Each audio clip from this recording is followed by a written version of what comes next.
There really is only one place we can start. Okay, what is it? Gabby, England. you said this What? about Cape Verde's chances against Spain. It's AI, mate. Yes, it's not. AI. It's not you. I was here to witness it. AI, mate. You said this yesterday. Have a listen. Oh, my goodness. Press the button.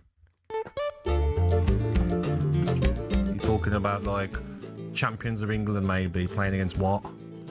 There'll be conference teams would beat Cape Verde. Yeah. So you're looking at, like, mate, I think it could be 7, 8, 9. Is that embarrassing for the World Cup? I think it can be, yeah, because you don't want to see that. It's a historic day for Cape Verde. Listen to the noise inside this arena. They have come and they've taken on the European champions, the former World Cup winners. 66 places between them in the world rankings. A mere 500,000 people live in those 10 islands that make up Cape Verde. And they have thwarted, they have denied, and they have stood firm against Spain for 90 plus minutes. And they've secured their first ever World Cup point. So, Gab, you predicted Spain were going to smash Cape Verde 7-0. We didn't hear the score there. You just said a point. So what was the score? That's 7 shots on target, 27 shots in the whole game. Right, what was the score? Like what was the score, Gab? It was 0-0, mate. That's why I haven't won a lottery, and I don't live in the Maldives. To be fair, no one on the planet could have predicted that. Mate, and also, they could have won it. They went up there, they had a header right at the end. The bookies had it a 0-0, 26-1, I think it was. You speak to Simon Clare about that? Yeah, and also a draw was 12-1. Wow. Also, mate, come on. Like, Spain, poor. Yes, Cape Verde were organised at the back and they were compact, but don't know what the reason is. Injuries. Lamine Yamal didn't start. Nico Williams didn't start. Dani Olmo didn't start.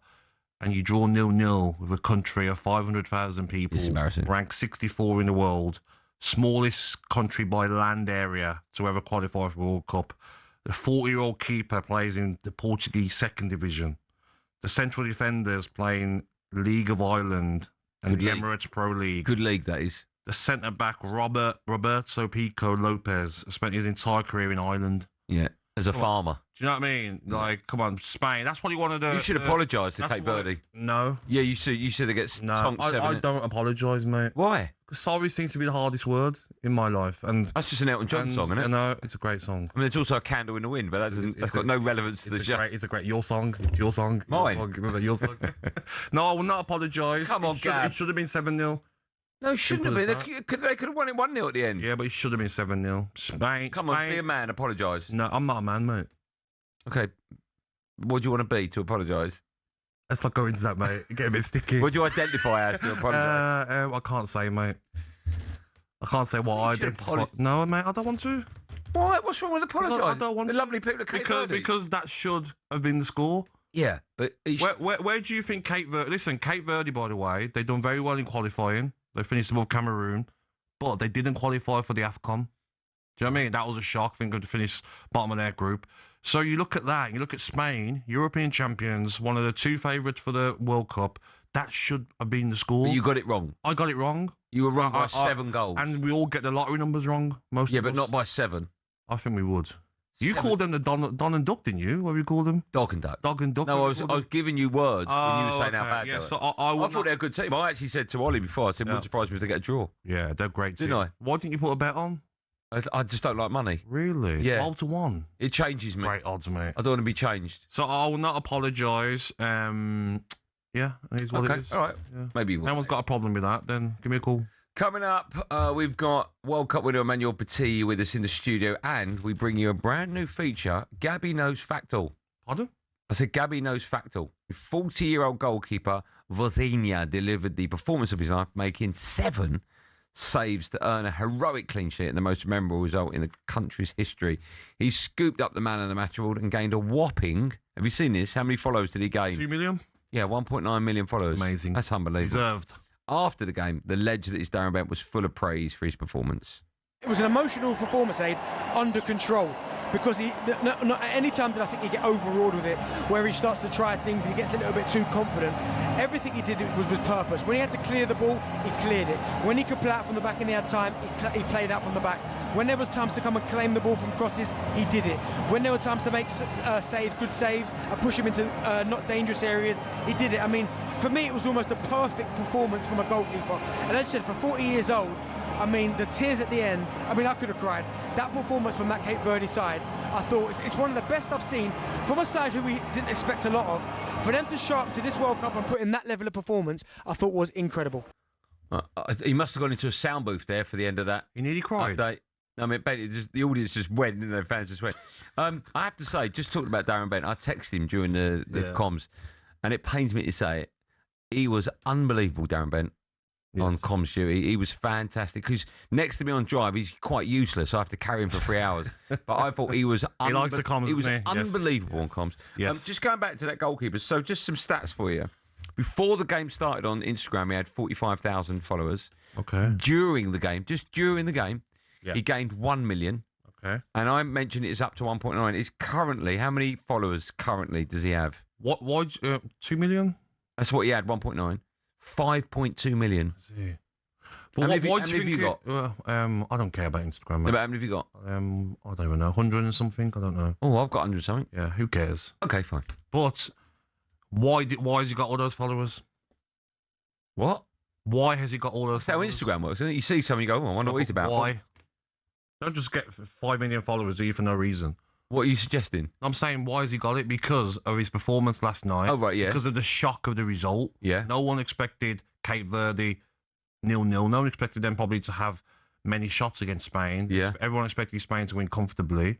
But when you're in a World Cup and you're a team that no one fancies, I didn't fancy them, and you put your heart into a game, like you saw like Iran, what Iran players are probably going through, and they've battled out for a 2-2 draw. You're on the biggest stage.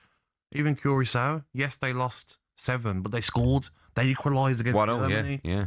180,000 people in Curacao. So when you're on that stage and you're organised like Cape Verde were, do you know what I mean? They were compact. They were pressing. Everyone was together.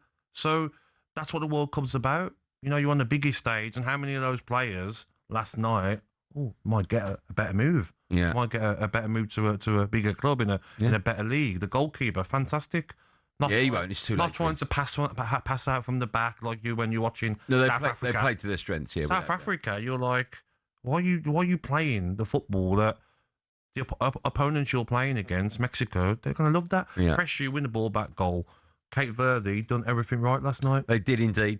Meanwhile, another slow start for Spain at a World Cup. They lost to Switzerland in 2010. They were beaten 5-1 by the Dutch in 2014 in their opening group games. On last night's Sports Bar, if you've not heard this, this was wonderful. talkSPORT's chief wind-up merchant, the legend is Jason Cundy, hasn't been impressed by any nation at the tournament so far. This is genius. What I'm saying is, right here, right now, with the evidence that's placed in front of us, no one's really gone there. Wow, look at them. No one yet. And I'm not. What I'm saying, that eventually someone will come out of the shadows or come out of the bushes and go, put in a performance. I think this is just a feeler. This is a feeler. Yeah. And I'm still waiting to see France. It's Spain. Do you know Spain historically starts slow? So do England. Yeah. So I think we'll see. Yeah. So Spain. Yeah. That's it. Spain lost their first game. Yeah. In 2010, and then went on to win it. Right, but that performance today, if I was a Spaniard watching that, I'd be a little bit wowed. Some kick up the backside game. Yeah, maybe it's one of those. Yeah. Can I say, when I said it was genius, I thought they were going to play Cundy's opener, which was genius. Yeah, that was amazing. Anyone's in. What do you agree? What do you make of what Jason was saying? Do you agree? Has anyone impressed you? Listen, it's still early on, isn't it? Not everyone's played. Like 8 out of 12 of the groups, the third place is going to go through. So the first game you can lose and still comfortably go through. So you're seeing teams starting off slow. Look at the shocks we've seen. It's been amazing, the World Cup so far. No one backed Australia to beat Turkey. No one backed Qatar to get a late equaliser against Switzerland. Last night, Spain, Cape Verde, no one expected it. Japan have looked good. Egypt looked like they enjoyed the conditions last night. They were counter-attacking Belgium at every opportunity. I think the teams that have stood out for me, United States of America, I thought they were very good. That's football played. I thought Canada at times were very good when I watched them. I know they drew 1-1, but they were relentless against Bosnia, the way they were attacking them. Some very good players. Morocco, I thought they played some very good stuff. Morocco, I think they will get better and better as well. Yeah. So I disagree with Cundy in a sense of like no one stood out. I think but I think he means the big heads, the teams we're expecting to stand out. I think that's what he means. Well, the teams like Spain haven't yet. Yeah. But I mean, people will be screaming at the radio, why aren't you talking about Germany? Germany, it's hard to take anything out of that game because that should happen. Do you know what I mean? Yeah, but Spain should beat Cape Verde. I agree. Germany did. But Curacao maybe weren't as organised as Cape Verde were. But I do think you have to bear with it. Let everyone play. Argentina might play the first game and be a bit like not at it. Okay. So, Gab, let me ask you a question. Yes. How many legs does a horse have? how many legs? Yeah. Oh, this is a trick question, isn't it? No. Why are we asking these There's questions? a reason. I'm going to tell you in a minute. Okay. How many legs does a horse have? I think this is a trick question. Because It's a normal question. I would say 4, but Right. you'll probably say it's 2, and then it's 2. I don't trust you.